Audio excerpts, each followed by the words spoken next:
Hello everyone, this is SSM SIR and I am from IIT-DELHI. Today I am going to start here again previous year paper.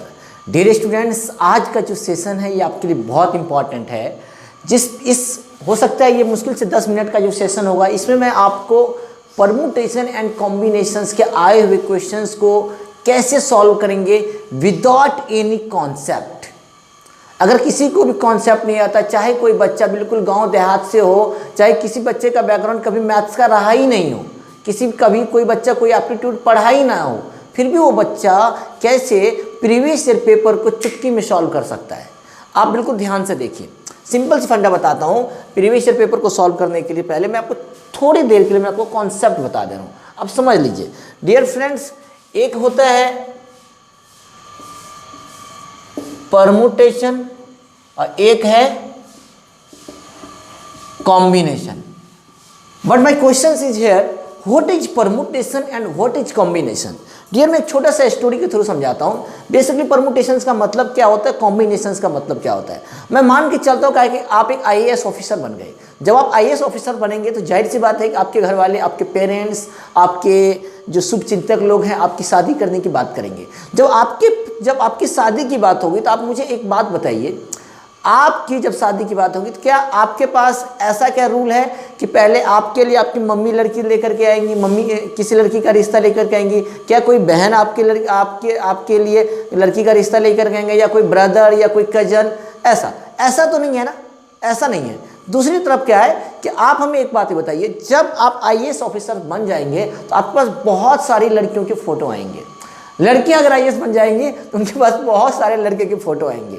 तो क्या आप हमें बताओ, बहुत सारी photo आए, क्या उन फोटो में से अगर लड़कियां हैं तो क्या लड़कियां सारे लड़कों से शादी कर सकती है? जी नहीं।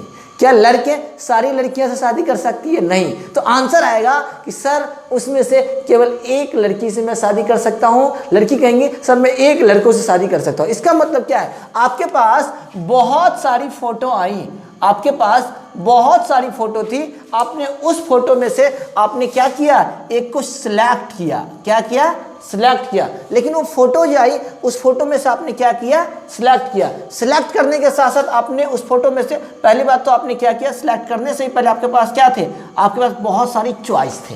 तो मेरा कहने का मतलब है, बहुत सारी चीज़ों में से जब हम किसी भी चीज़ों को सिलेक्ट करते हैं, क्या करते हैं, बहुत सारी चीज़ों को सिलेक्ट करते हैं, अपने चॉइस के आधार पर उन चीज़ों को चूज करते हैं, तो it is known as combination.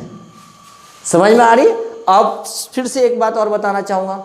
अब आपने लड़की की फ़ोटो को सिलेक्ट कर लिया, लड़की ने लड़के के फ़ोटो को सिलेक्ट कर लिया, अब आप क्या करेंगे? अब आप शादियाँ करेंगे, मैरिज करेंगे। तो मैरिज करने के लिए आप में बताओ, कुछ ना कुछ एक परंपराएं चलती आ रही है कि पहले ये होगा, उसके बाद ये होगा, उसके बाद ये होगा, उसके बाद ये होगा। इसका मतलब क्या है कि शादियाँ जो होगी वो कैसी होंगी, वो अरेंजमेंट में शादियाँ होंगी। कैसे होंगी?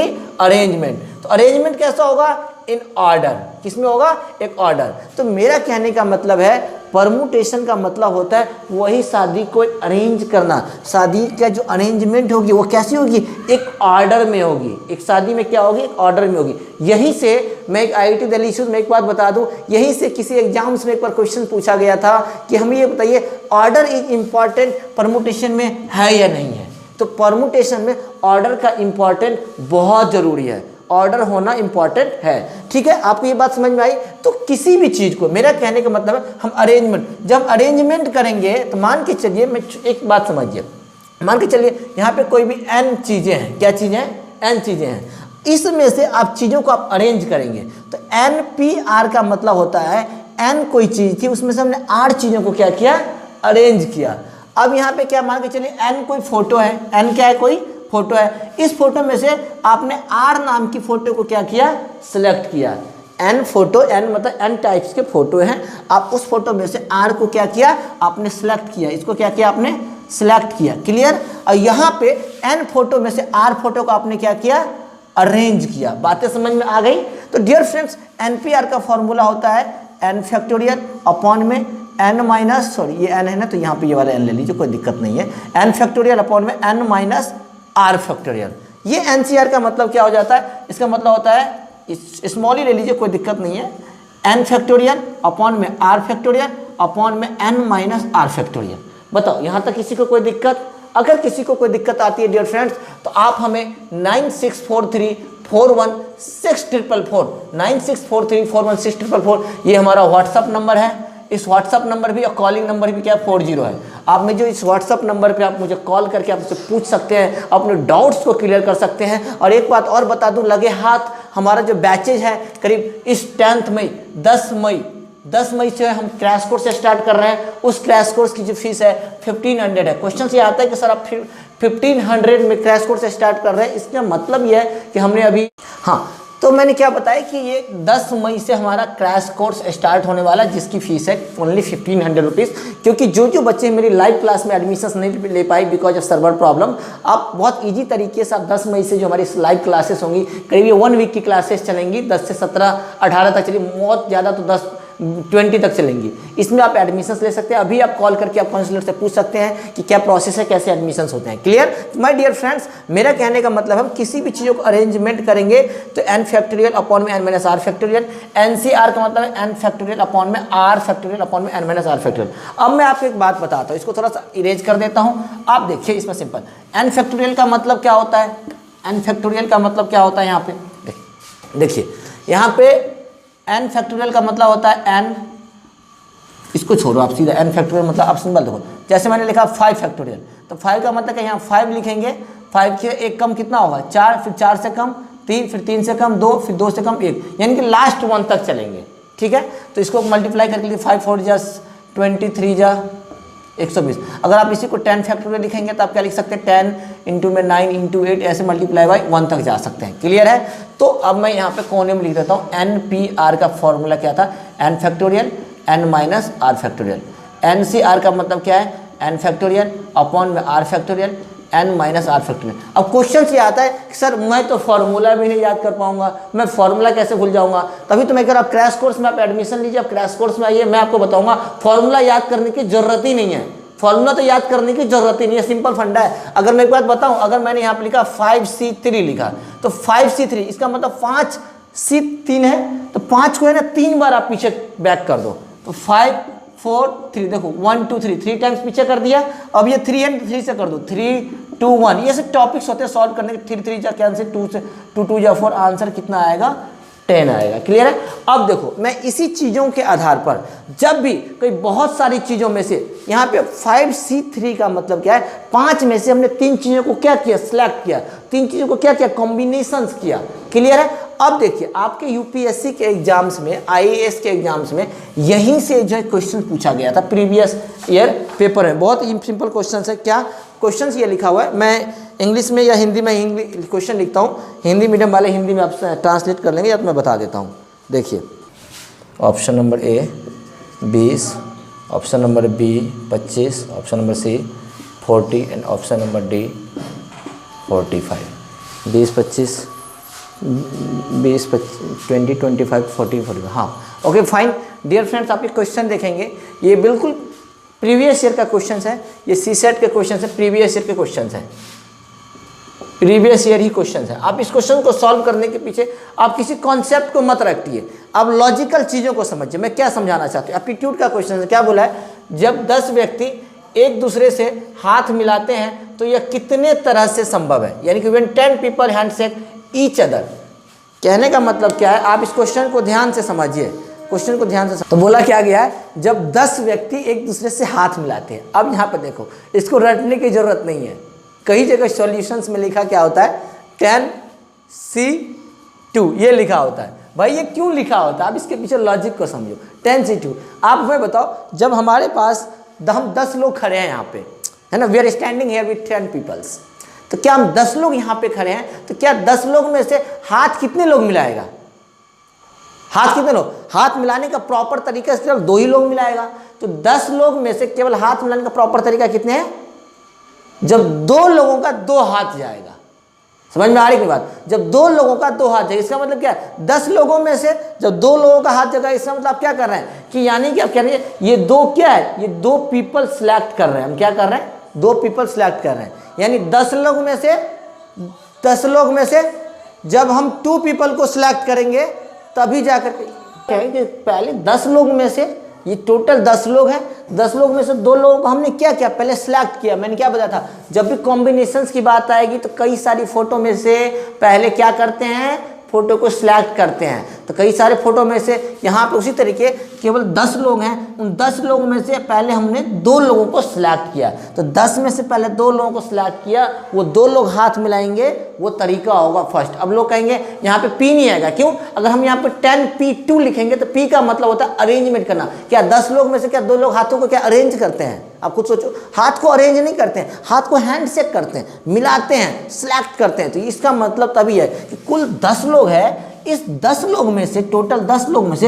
हमने 2 लोगों को सिलेक्ट किया, वही 2 लोग हैं जो पहली बार हाथ मिलाने का वो प्रॉपर वे होगा। तो 10C2। अब इसको सॉल्व करने का तरीका क्या है, मैंने क्या बताया था, 10 है, यहाँ पे क्या लिखा है, 2 लिखा है, तो 10 को आप 2 बार पीछे कर दो। क्या लिखोगे, 10 × 9, 1 × 1, 1 + 1, 2 टाइम्स हो गया। अब ये 2 है तो 2 को फिर रिवर्स कर दो, 2 × 1, 2 5 जा कितना हो जाएगा 10, 5 9 जा 45। Your answer is 45। This is a very simple questions, आपको कुछ एक्स्ट्रा सोचने की जरूरत ही नहीं है। जिस बच्चे ने भी कभी कोई मैथ्स पढ़ाई नहीं, अगर किसी बच्चों को आपको CSAT में डर लगता है, खासतौर पे एप्टीट्यूड के क्वेश्चन से, तो आप मेरे पास आइए, मैं आपको सिंपल से सिंपल वे में समझाने का तरीका है कि परमुटेशंस कब करते हैं, कॉम्बिनेशंस कब करते हैं। इसी के आधार पर, जस्ट इसी कॉन्सेप्ट के आधार पर आप नेक्स्ट क्वेश्चन देखिए। मैं नेक्स्ट क्वेश्चन और कराता हूँ। हाँ, अब देखिए ये क्वेश्चन, सिंपल क्वेश्चन क्या बोला गया है, लीग मैचों की एक टूर्नामेंट में 14 टीमें खेल रही है। कितनी टीमें खेल रही हैं? टोटल 14 टीमें खेल रही है। यदि प्रत्येक टीम हर अन्य टीम के साथ केवल एक बार खेलती है तो कितने मैच खेले गए? अब आप देखिए टोटल यहाँ पे कितना दिया हुआ है, टोटल कितनी team, how many teams are here, here is total 14 teams.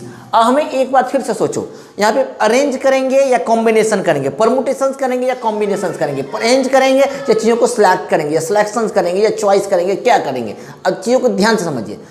14 team है, कोई भी टीम मैच कब खेलती है? कम से कम एक मैच खेलने के लिए 2 टीम का होना जरूरी है। कम से कम एक मैच खेलने के लिए 2 टीम का होना जरूरी, चाहे कोई भी दुनिया का कोई सा भी मैच हो। तो यही मैं करो, दुनिया का सबसे आसान क्वेश्चन और मैथमेटिक्स का सबसे, एप्टीट्यूड का सबसे इजी क्वेश्चन है।